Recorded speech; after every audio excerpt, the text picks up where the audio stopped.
It is Saturday, September the 19th, and we're installing some copper airline. This is this piece of copper that you see right here. I'm actually checking on my plumber's work, or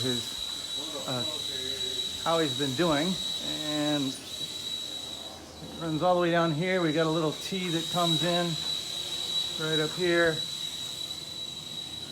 that runs inside the building and running over here.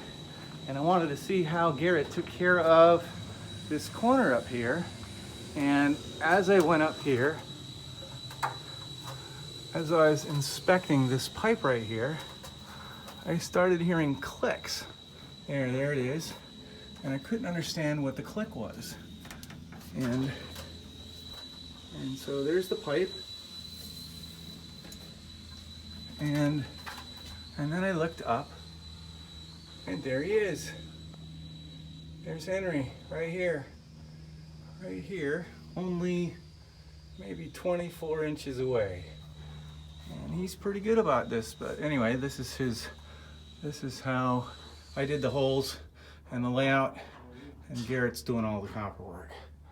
But here's Henery. Hi, Henery.